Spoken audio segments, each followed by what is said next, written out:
Nobody stays rich by making money. They stay rich by owning things that make money for them. Most people try to become rich by finding the best investment.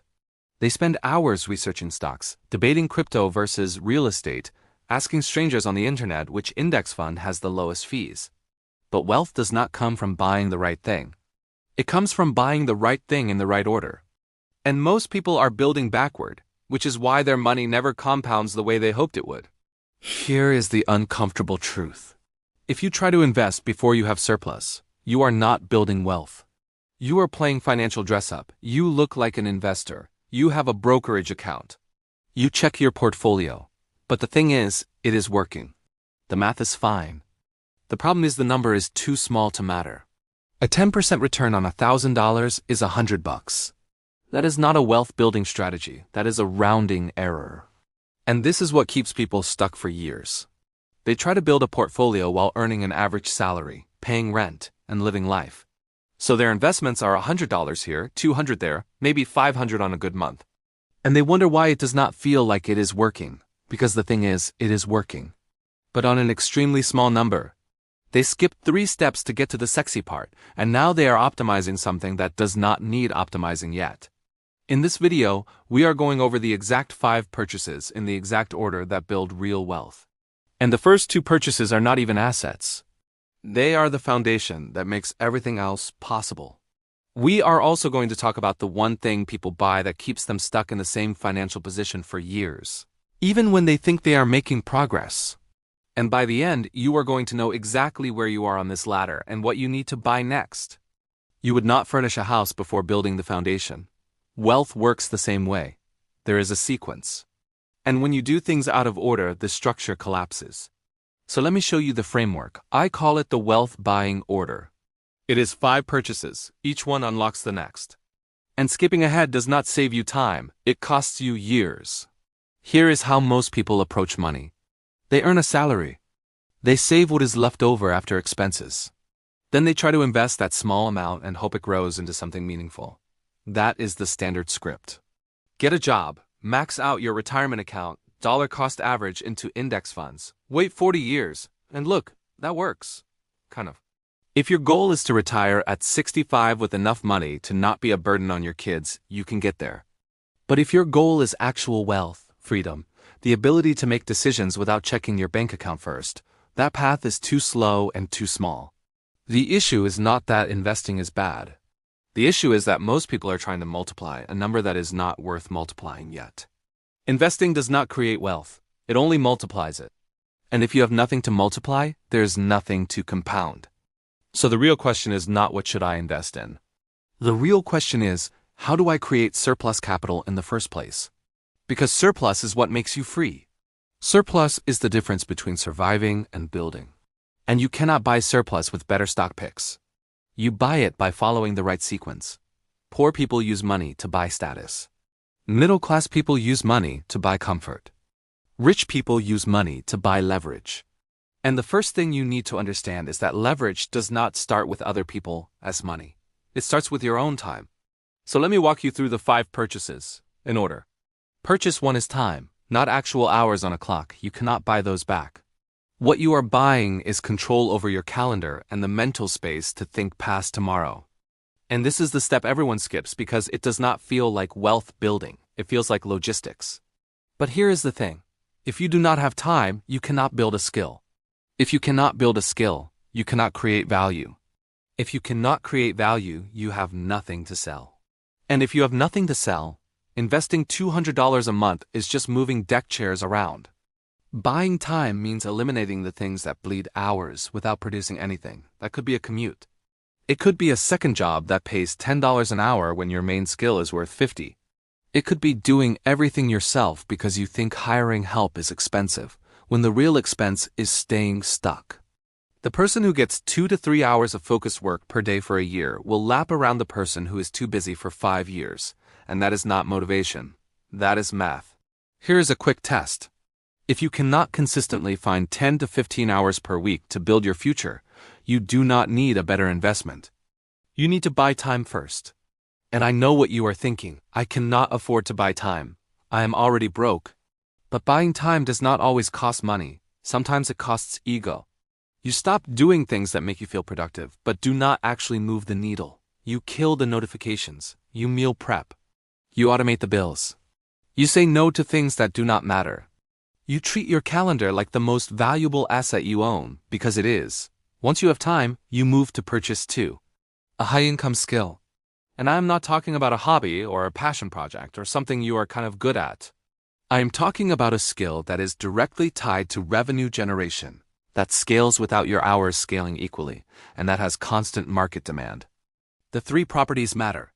If your skill does not check all three boxes, it is not a high-income skill. It is just a skill. Examples: copywriting. If you can write words that make people buy, you can charge thousands per project. Sales. If you can close deals, you can earn six figures in almost any industry. Paid advertising. If you can turn ad spend into profit, every business with a marketing budget wants to hire you. These are skills that create value someone will pay for. And the better you get, the more you can charge without working more hours. But here is the part most people get wrong. They think learning the skill is the hard part. It is not. The hard part is getting good enough that people will pay you real money for it. And that takes reps. Not courses. Not certifications. Reps. You have to do the thing badly for a while before you can do it well. And most people quit right at the point where they are about to break through because it feels like it is not working. Now you have got time back. You have built a skill that people will pay for. The question is, what do you do with it? And the answer is not what most people think. You do not just work harder and hope someone notices. Because here is one uncomfortable truth. Talent is not rewarded, access is. You can be the most skilled person in your industry, and it will not matter if nobody knows you exist. In the real world, being great at something is table stakes. What actually determines your income is how many of the right people can find you. And that brings us to purchase 3, distribution. Distribution means any system that repeatedly brings you the right people. That could be a YouTube channel where people discover you every day. A newsletter where you build trust over time. Social media where you teach something useful. Or paid ads that send customers into your funnel. The specifics do not matter. What matters is that you are no longer relying on referrals, luck, or one-off outreach to find your next client. You build a machine that does it for you. And this is where it gets painful for a lot of people, because distribution takes time. It is not fast. You might publish for 6 months before anything happens. You might spend money on ads that do not convert at first.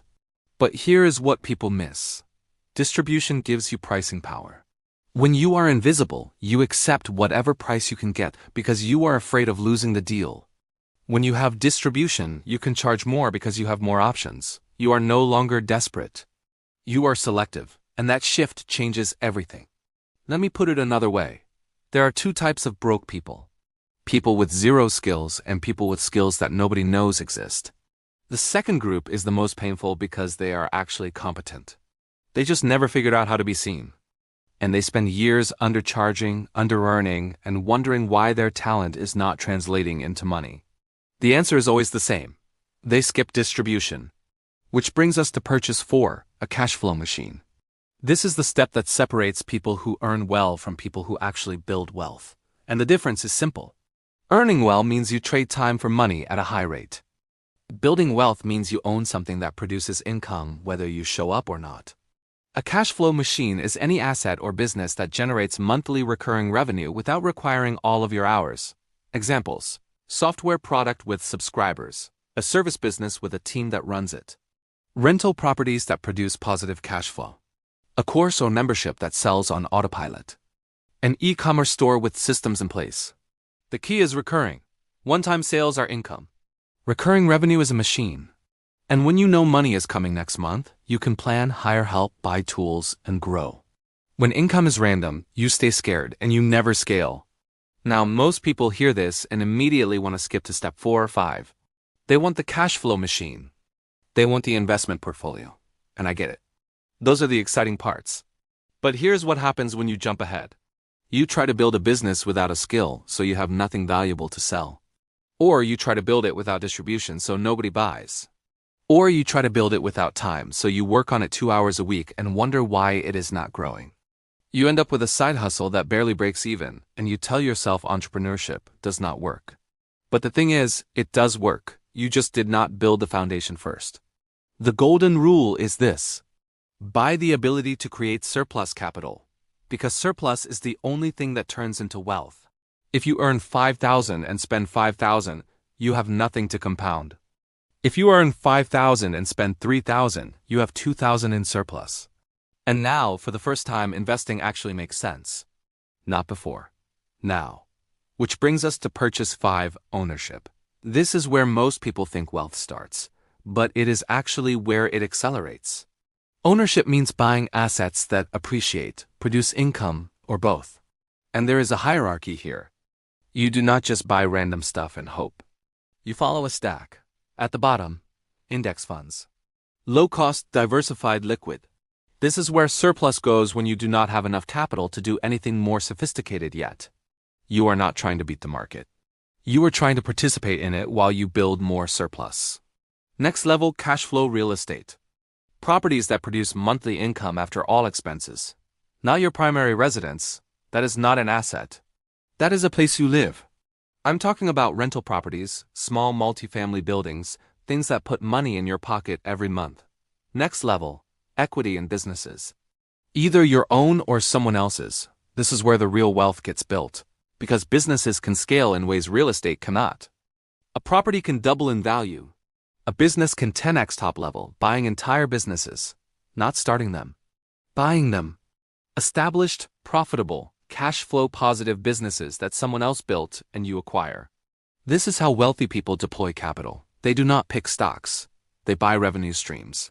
But here's the catch. None of this works if you skipped the first 4 purchases.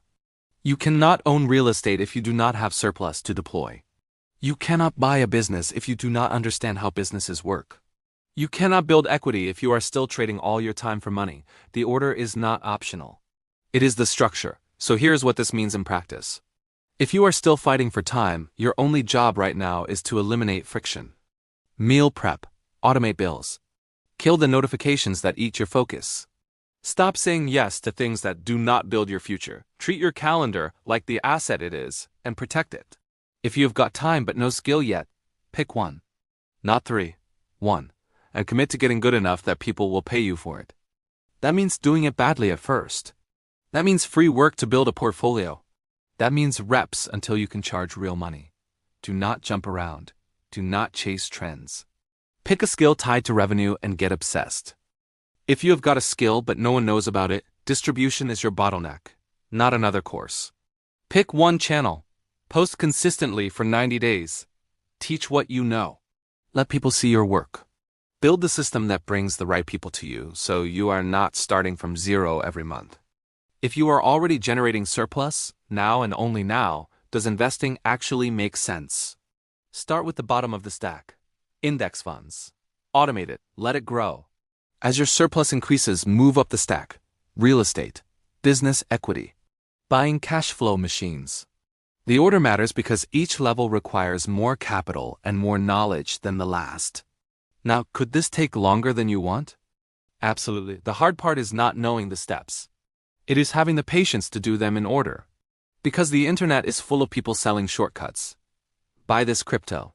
Flip this NFT. Day trade this stock. And some people get lucky. But luck is not a strategy. And for every person who got rich on a shortcut, there are 10,000 who lost everything trying. And look, some of this is genuinely hard. Not everyone has the same starting point. If you are working 2 jobs just to keep the lights on, buying time is not as simple as saying no to meetings. If you are in a situation where every dollar is spoken for, building surplus feels impossible. I get it. But the framework does not change. The sequence does not change. You just have to be more creative about how you move through it. Maybe buying time means moving to a cheaper city so you can work less. Maybe it means living with roommates for 2 years so you can save enough to quit the second job. Maybe it means taking a pay cut at a job that gives you 3 extra hours a day to build a skill. The tactics are flexible. The order is not. So here's your next step. Look at the ladder and be brutally honest. Where are you right now? Are you still fighting for time? Still building skills? Still invisible? Still missing a machine? Or are you finally at the stage where money starts compounding without you? If you are at stage 1, your job this week is to audit your time and find where you are bleeding hours. Write down everything you did yesterday. Then ask, which of these things moved me closer to wealth? Most of it will not. Cut it. If you are at stage 2, pick the skill and commit.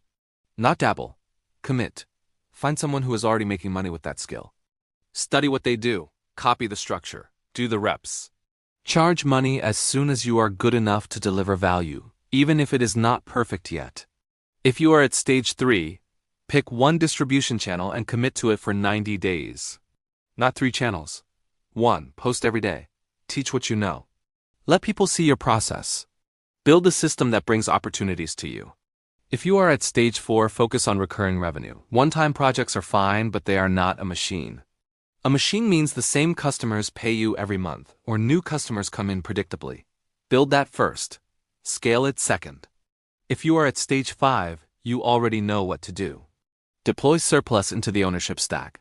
Start at the bottom and work your way up as your capital grows. You do not become rich by making one perfect move. You become rich by building a system where every step makes the next step easier. Time gives you the space to build a skill. A skill gives you the value to attract distribution. Distribution gives you the customers to build a machine. A machine gives you the surplus to buy ownership. And ownership gives you the freedom to stop trading time for money entirely. Obviously, I am not a financial advisor, and you should do your own research and talk to a professional about your specific situation. This is just how I am thinking through the problem. So, to bring this all together, wealth is not built by finding the perfect investment or picking the right stock or catching the next big trend. Wealth is built by buying the right things in the right sequence. Time first, so you have space to build. Skill second, so you have something valuable to sell. Distribution third, so people can find you. A cash flow machine fourth, so income becomes predictable. And ownership fifth, so your money works harder than you do. Understanding this order is not about predicting the future perfectly. It is about seeing the game being played and positioning yourself accordingly. Most people are playing checkers with their money. They are reacting, guessing, hoping. But the people who actually build wealth are playing chess. They are thinking 3 moves ahead. They know what comes next because they built the foundation that makes the next move possible. So here's what I want you to do. Comment the number you are on right now. 1 if you are still buying time. 2 if you are building a skill. 3 if you are building distribution. 4 if you are building a cash flow machine. 5 if you are at the ownership stage. Be honest with yourself. Because once you know where you are, you know exactly what to do next. If this breakdown was helpful, hit the like button so more people can see it. Subscribe if you want more frameworks like this. And I will see you in the next one.